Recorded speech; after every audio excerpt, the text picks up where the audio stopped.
On July 1, 2007, family members gathered in mourning to bury Ashraf Marwan, the son-in-law of the legendary Egyptian president Gamal Abdel Nasser. 4 days earlier, in circumstances that still generate controversy today, the 63-year-old man had fallen from the balcony of his luxurious London apartment, ending a life that oscillated between apparent loyalty to Egypt and a secret betrayal that shaped the destiny of the Middle East. Egyptian President Hosni Mubarak, unable to attend the funeral due to diplomatic commitments, offered his condolences by declaring Marwan a true patriot of the country. However, behind this public tribute, a much more complex and disturbing truth was whispered. For years that man, respected in Cairo's power circles, had operated as one of the most effective agents in modern espionage history, serving the Mossad, the feared Israeli intelligence agency, at a time when Arabs and Israelis were engaged in a silent war that would define the balance of power in the region. Ashraf Marwan's trajectory as a spy began long before his mysterious death, rooted in an explosive combination of personal ambition, family humiliation, and calculated opportunism. Born into a family of military and religious prestige in Egypt, Marwan seemed destined for a respectable career within the Egyptian establishment. His father held the rank of Major General, while his grandfather had served as the head of the Sharia courts, giving him impeccable credentials within the traditional Egyptian hierarchy. This privileged lineage, combined with his background as a military chemist, should have guaranteed a smooth ascent in power circles. However, fate had prepared a much more tortuous and dangerous path for that ambitious young man who, from an early age, demonstrated a worrying predilection for luxury and opportunities that could accelerate his social climbing. The relationship with the Nasser family proved fundamental to understanding how a promising young man transformed into one of the most effective traitors in modern Egyptian history. Gamal Abdel Nasser, the charismatic leader who had nationalized the Suez Canal and become a symbol of Arab nationalism, never harbored sympathy for his daughter Mona's suitor. The president perceived characteristics in Marwan that he considered incompatible with the revolutionary values he preached: an excessive thirst for social status, a dangerous attraction to Western luxury, and especially an opportunism that made him uncomfortable. Despite the paternal reservations, Mona Nasser insisted on the relationship, and in July 1966 the marriage was celebrated, definitively linking Marwan's destiny to the center of Egyptian power. This union, which should have represented the pinnacle of his social ambitions, ended up becoming the first step toward a double life that would jeopardize not only his own existence, but also the Cairo regime's most closely guarded secrets. Soon after the wedding, Marwan left for London with the goal of pursuing a master's degree in chemistry, a decision that, on the surface, seemed natural for an educated and ambitious young man. However, away from family scrutiny and the social constraints of Cairo, he plunged into a lifestyle that revealed his true personality. London casinos became his refuge, and in a short time, gambling debts accumulated alarmingly, forcing him to depend on the generosity of friends to avoid more serious consequences. When Nasser discovered the extent of his son-in-law's financial problems, his reaction was immediate and humiliating. The future spy was summarily repatriated to Cairo, where he was allocated to the presidential office with the lowest possible salary under the direct supervision of Sami Sharaf, Nasser's chief of staff, and a man known for his unwavering loyalty to the regime. For an individual who cultivated dreams of wealth and power, this position represented not only a punishment, but a profound humiliation that would plant the seeds of his eventual act of betrayal. Ashraf Marwan's transformation from problematic son-in-law to secret agent did not happen immediately, but was the result of a series of psychological and practical factors that converged to create the perfect conditions for espionage. Nasser's evident disdain, combined with his humiliating position in the government and his constant need for money, created fertile ground for recruitment. During one of his study trips to London, possibly motivated by anger, greed, or simply the adrenaline of danger, Marwan made a decision that would change not only his life, but also the course of Middle Eastern history. In a red telephone booth, an iconic symbol of the British capital, he dialed the number of the Israeli embassy, offering his services as an informer. This first contact, although thwarted by technical difficulties, established the pattern of clandestine communication that would characterize his career as a spy. When he finally managed to establish contact in late 1970, Marwan was answered by Major General Shmuel Ayal of the Israel Defense Forces, a man experienced in intelligence operations who immediately recognized the extraordinary potential of that unexpected phone call. Ayal insisted on a face-to-face meeting at the embassy, but Marwan, already demonstrating the caution that would characterize his spying career, refused to expose himself in that way. The initial conversation did not yield concrete results, but when Ayal casually mentioned the name Ashraf Marwan to two senior Mossad officers, the reaction was one of shock and disbelief. As later documented by Uri Bar Joseph in his investigative work, agents Vardy, Goren and the station chief in London exchanged glances with a mixture of surprise and professional excitement. They knew the name very well, as Mossad had already identified Nasser's son-in-law as a potential target for recruitment. The Israeli agency was aware of his financial problems, his passion for gambling, and most importantly, his emotional vulnerability resulting from the tense relationship with his father-in-law. He was exactly the type of profile that espionage manuals described as ideal for conversion: privileged access to sensitive information, financial and personal motivations for betrayal, and a personality susceptible to sophisticated psychological manipulation. The first formal meeting between Marwan and his future Mossad handlers was carefully orchestrated in a London hotel, away from the curious eyes of the Israeli embassy. The agency sent its second man in the London station, an operative fluent in Arabic, known only by the codename Dubi, whose charismatic personality and persuasion skills had been tested in previous operations in the Middle East.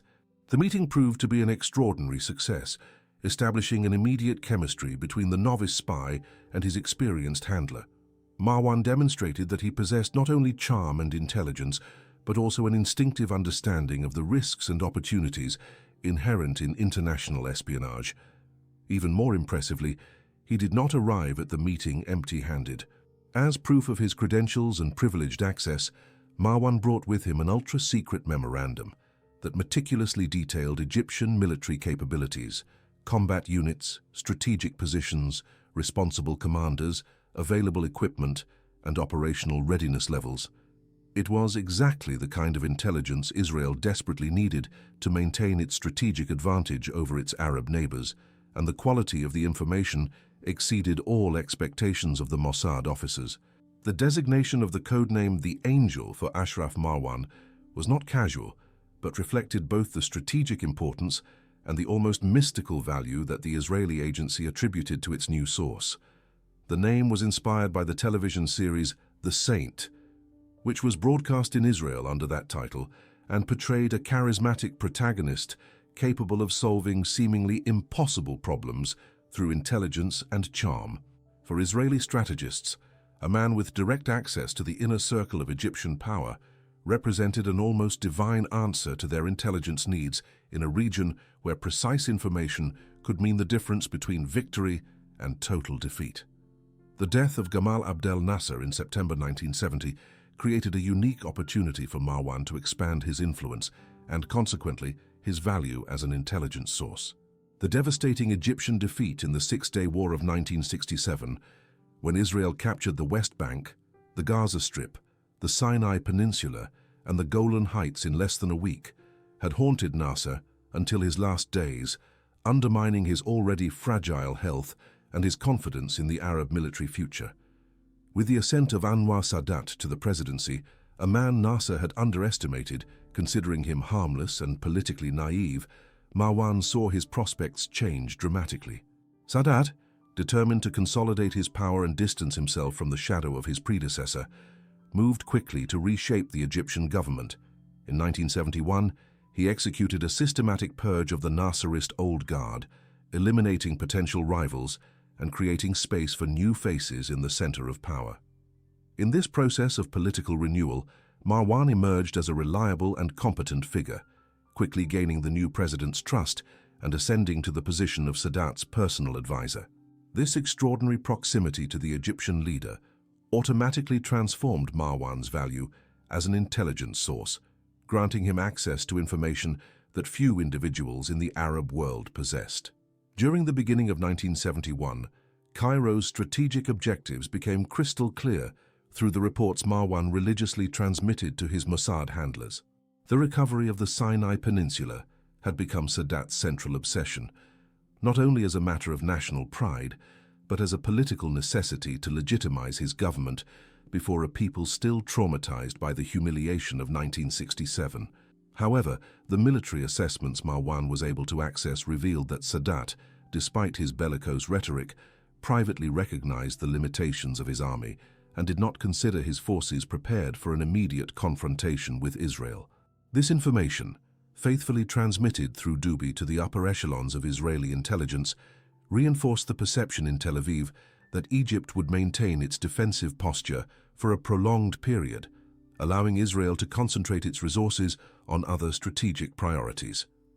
The Israeli analysis of Egyptian military capability was based on premises that seemed solid at the time, but would later prove dangerously simplistic. Israel's military and political leaders firmly believed that Egypt would not dare to launch a major offensive until it possessed long-range fighter bombers capable of neutralizing Israeli air superiority, particularly the feared F-4 Phantoms of the Israeli Air Force. Sadat had, in fact, pinned his hopes on the MiG-23 jets, the Soviet Air Force's most modern long-range aircraft, but this equipment had not yet entered mass production, creating a temporal gap that Israeli strategists interpreted as a window of opportunity to consolidate their defensive positions. Marwan's reports arrived directly at the top of the Israeli hierarchy, including Prime Minister Golda Meir, Defense Minister Moshe Dayan, and the Chief of Staff of the Israel Defense Forces, Chaim Bar-Lev, without passing through intermediate layers of analysis that could dilute or distort their original content.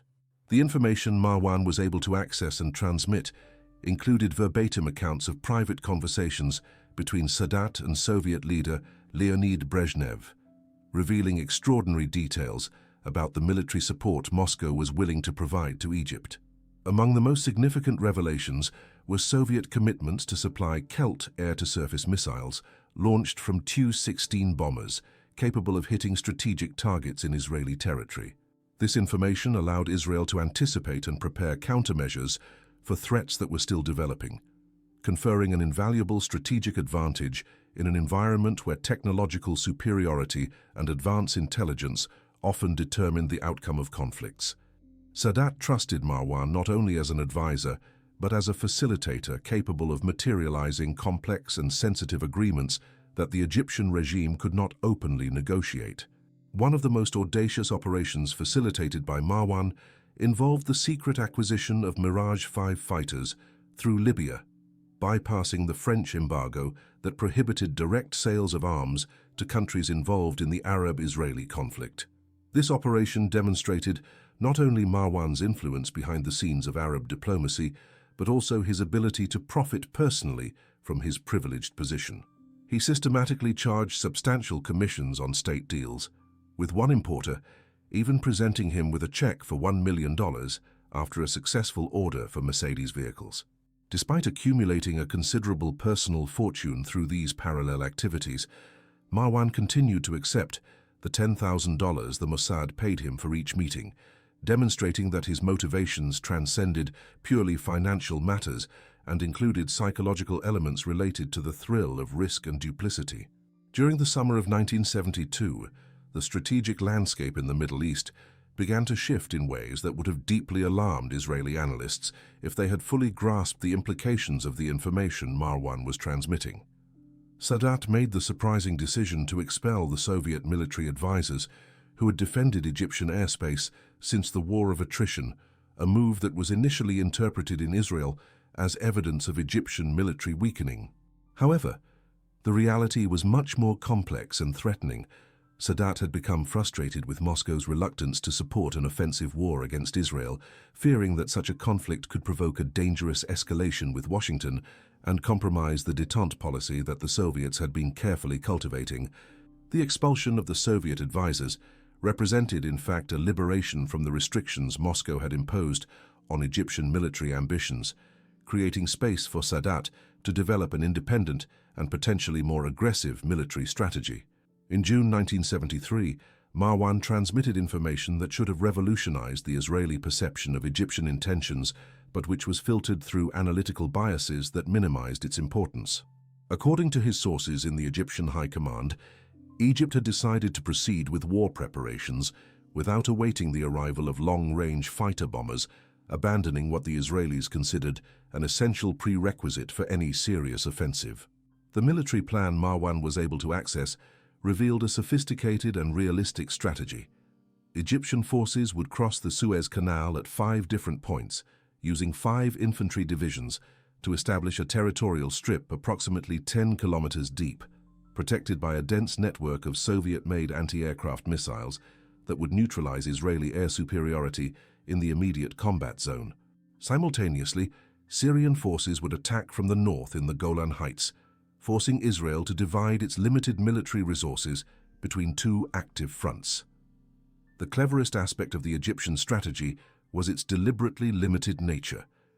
Cairo never informed Damascus that the advance would be halted after achieving modest territorial objectives, fearing that Syria might reject a plan that did not contemplate more ambitious territorial gains. Sadat's true intention was not to conquer all of Sinai through military operations, but to create enough pressure to force American diplomatic intervention and negotiate the Israeli withdrawal from the peninsula through political agreements. It was a strategy of limited war with specific political objectives, much more sophisticated and dangerous than Israel was prepared to face. On October 4, 1973, Marwan made a desperate call to his handler Dubi, using coded language that conveyed the extreme urgency of the situation. He needed to see the general immediately to discuss many chemicals, codes that Dubi instantly recognized as references to the Mossad director, Zvi Zamir, and the imminence of war. The need to speak in code reflected the fact that Marwan was not alone at the time of the call, forcing him to communicate vital information through language that would appear innocuous to casual listeners, but carried deadly meaning for those who knew the established communication system. Zamir was woken up at 2:30 in the morning with the urgent message at a time that would prove historically crucial. It was the eve of Yom Kippur, the holiest day in the Jewish calendar, when virtually all of Israeli society withdraws for fasting and prayer. The decision Golda Meir would face in the coming hours would test not only her personal leadership, but also Israel's ability to react quickly to existential threats. Marwan's warning arrived with less than 48 hours' notice, an extremely limited time frame, to mobilize Israeli military reserves and prepare adequate defenses against a coordinated attack on multiple fronts. The Prime Minister faced a complex strategic dilemma: launch a preemptive strike that would demonstrate military preparedness, but would also make Israel appear as the aggressor before the international community, potentially compromising the American support that was vital for national survival. Alternatively, she could opt for a defensive posture, discreetly mobilizing the reserves and hoping that Israeli military superiority would be sufficient to repel any Arab attack, even with limited preparation. Golda Meir opted for an intermediate strategy that, in retrospect, proved inadequate for the magnitude of the threat Israel faced. She rejected the option of a preemptive strike, prioritizing the maintenance of international support and avoiding Israel being perceived as the aggressor in a regional conflict. However, she authorized the call-up of reservists, albeit on a limited scale, due to persistent skepticism within the Israeli military high command about the credibility of the threat. Chief of Staff David Elazar, who possessed considerable experience in military operations, firmly believed that an attack was imminent and warned his colleagues that the message is authentic, and for us, this is a very short warning. His professional assessment was based not only on Marwan's information, but also on other intelligence indicators that suggested anomalous military movements in neighboring Arab countries. However, Eli Zera, head of Israeli military intelligence, remained inflexibly attached to the theory that Egypt would not attack without possessing long-range fighters, a premise that had become almost dogmatic within the Israeli intelligence community. Moshe Dayan, defense minister and military hero of previous wars, supported Zera's assessment and reacted with irritation to suggestions of mass mobilization, declaring emphatically that "you can't call up the whole system just because of some messages from Zvika," referring disdainfully to the Mossad director. This institutional resistance to the intelligence provided by Marwan reflected not only analytical biases, but also the overconfidence resulting from previous Israeli military victories, particularly the overwhelming triumph of 1967, which had created a sense of invincibility that would prove dangerously illusory. As a result of this collective failure of assessment, Israel failed to fully mobilize its armored divisions before the start of the offensive on October 6, 1973, at 2 o'clock in the afternoon. Egyptian forces crossed the Suez Canal at multiple points, rapidly overwhelming the Bar-Lev line, a chain of fortifications built along the eastern bank of the canal that had been considered practically impenetrable by Israeli strategists. Operation Badr, the name given by the Egyptians to their offensive, demonstrated a level of coordination and military effectiveness that completely surprised the Israeli defenders. Israeli tanks arrived on the battlefield in an uncoordinated manner and were systematically destroyed by Egyptian anti-tank missiles, revealing that Israeli technological superiority had been neutralized by tactics and equipment that military analysts had not adequately anticipated. Simultaneously in the north, Syrian forces launched their own offensive through the Golan Heights, creating exactly the two-front war scenario that the Egyptian planners had foreseen.